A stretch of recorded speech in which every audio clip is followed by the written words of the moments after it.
Hi friends, welcome to this channel. If you still haven't subscribed, then please do subscribe and let's get started with this video. In this video, I am going to share with you the summary of the drama Macbeth written by William Shakespeare. I am also going to provide notes in this video, so if you want to collect it, you can take screenshots or just write it down. Act 1, Scene 1. Three witches are gathered in a desolate place in heavy storm, thunder and lightning. They agree to meet after the storm to greet Macbeth upon the heath before sunset. Act 1, Scene 2. Duncan, the King of Scotland, receives reports from a wounded captain and from Ross of the battles fought against him by MacDonald, the Thane of Cawdor and King of Norway. He also gets to know about the contribution of Macbeth and Banquo. Duncan orders the execution of the Thane of Cawdor and confers the title to Macbeth. Act 1, Scene 3. On a heath, the three witches meet Macbeth and Banquo after their victory. They greet Macbeth as Thane of Glamis, his current title, Thane of Cawdor and the king hereafter. They also predict that Banquo would produce heirs who will become kings in future. They disappear before Ross and Angus comes to give them the news that Macbeth had been conferred with the title Thane of Cawdor by the king, Duncan. This instant result made Macbeth think more about the other prophecy of the witches, and he begins to speculate to himself how he can become the king. Act 1, Scene 4. In the royal palace of Forest, King Duncan hears his son Malcolm relate how the treacherous Cawdor faced his death. Macbeth and Banquo are warmly welcomed by Duncan. He designates Malcolm as heir to the throne and confers upon him the title of Prince of Cumberland. When Duncan announces to visit Macbeth's palace in Inverness, Macbeth leaves to take the news to his wife Lady Macbeth so that they can prepare a reception for the king. Act 1, Scene 5. In Inverness Castle, Lady Macbeth reads a letter from Macbeth in which he describes the prophecies of the witches. When she comes to know about Duncan's visit to her castle, she prepares her mind to plan a murder. Finally, Macbeth's arrival, they decide to murder Duncan. Act 1, Scene 6. Macbeth and Lady Macbeth welcomes the king along with his two sons and other attendants at their castle. Act 1, Scene 7. Macbeth decides not to kill the king, cause he is now nothing more than an innocent guest. But Lady Macbeth forces him to reverse his mind and kill the king, and they will do it in such a way that people think that the guards are guilty of the murder. Act 2, Scene 1.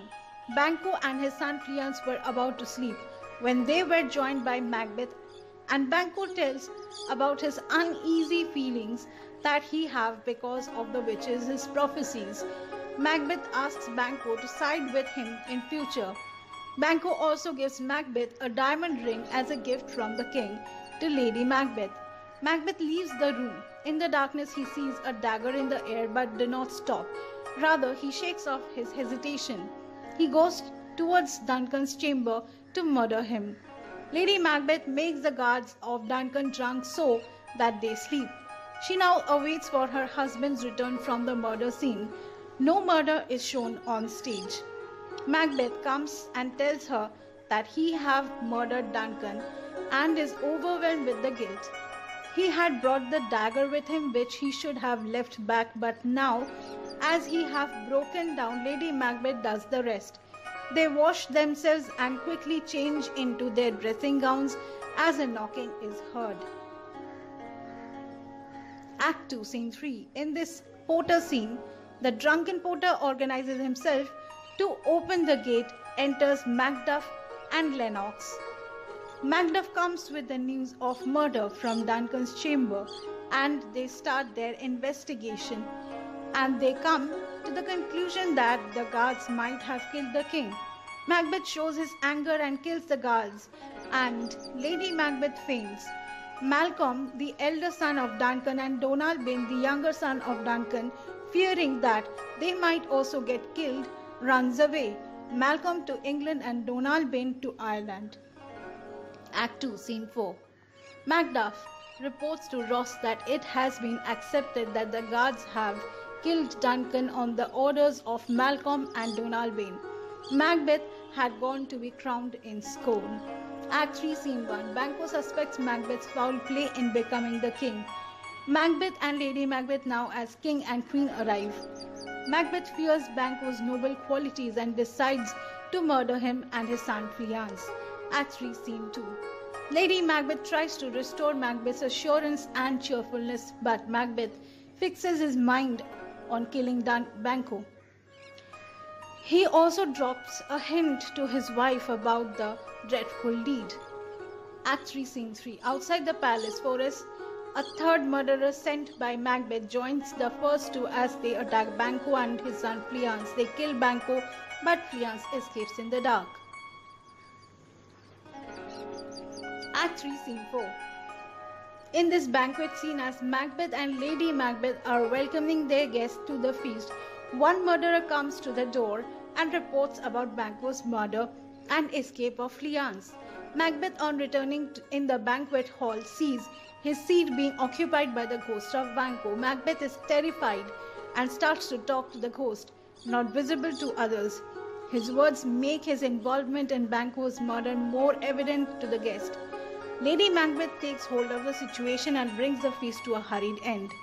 Macbeth asks his wife to keep paid informers in the house of other lords. He also notices the absence of Macduff at the feast. He decides to consult the witches and make himself stronger, for he have to commit more murders in future. Act 3, Scene 5. In this scene, Hecate, the queen of the witches, rebukes the witches for not consulting her in their dealings with Macbeth. She asks them to meet Macbeth in the morning and prophesies his downfall. Act 3, Scene 6. At the palace forest, Lennox tells another lord that whoever have kept a close acquaintance with Macbeth have suffered.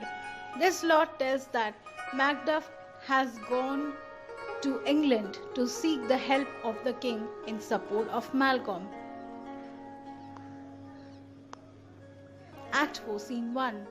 The three witches prepare their hell broth and arrange their spell.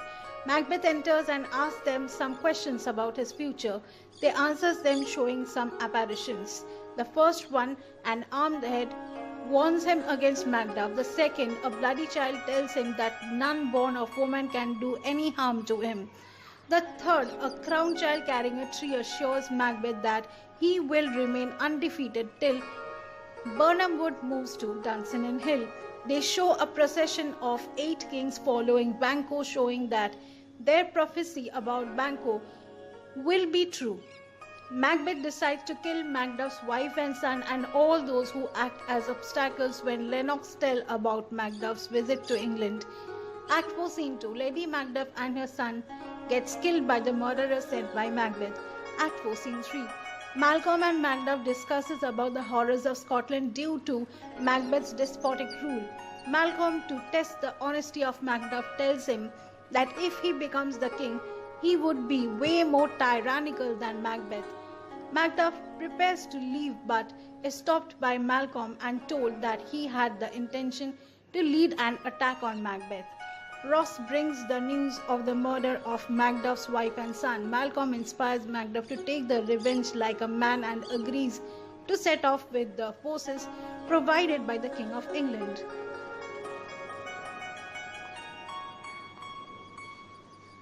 Act 5, Scene 1. In Dunsinane Castle, a doctor and Lady Macbeth's waiting gentlewoman are discussing Lady Macbeth's sleepwalking. While they talk, Lady Macbeth enters with a candle. She begins to rub her hands as if she is washing them and refers to the death of Duncan, Macduff's wife, and Banquo. She cannot be cured by the doctor, only God can save her. Act 5, Scene 2. The rebel Scottish lords joins Malcolm near Birnam Wood to attack Macbeth, as no one is loyal to Macbeth anymore. Act 5, Scene 3. Macbeth is totally broken, but keeping trust on the witches' prophecies, orders his only officer, Satan, to take action. Act 5, Scene 4. The combined forces of English armies and Scottish lords hide themselves by cutting the boughs From the trees of Birnam Wood, they proceed towards Duncan Hill. Act 5, Scene 5. Macbeth prepares for the attack. Satan brings the news of Lady Macbeth's death. He felt depressed due to the futility of his achievements. A messenger arrives with the news that Birnam Wood is moving towards Duncan. Macbeth can now foresee his approaching doom. But with a desperate courage, he decides to die fighting. Act 5, Scene 6. Outside Duncan Castle, Malcolm, Seward, and Macduff plan their attack. Malcolm asks his soldiers to throw away the bows and give battle orders to his commanders. Act 5, Scene 7. In the battlefield, young Seward, son of English general, starts his combat with Macbeth and is killed. Act 5, Scene 8. Next, Macduff comes to fight but is asked by Macbeth to withdraw and boasts that no one born of woman can harm him, but is unnerved knowing that Macduff is not born but is untimely ripped from his mother's womb. The fight starts and Macbeth is killed. Act 5, Scene 9. Finally, Malcolm, the true heir, gets the throne and is hailed by all present as the King of Scotland. He promises to reward his followers and invites everyone to his coronation at Scone. Hopefully this video has helped you. If yes, don't forget to like, share, comment and subscribe to this channel. I will see you soon with a new video. Till then, take care and keep subscribed.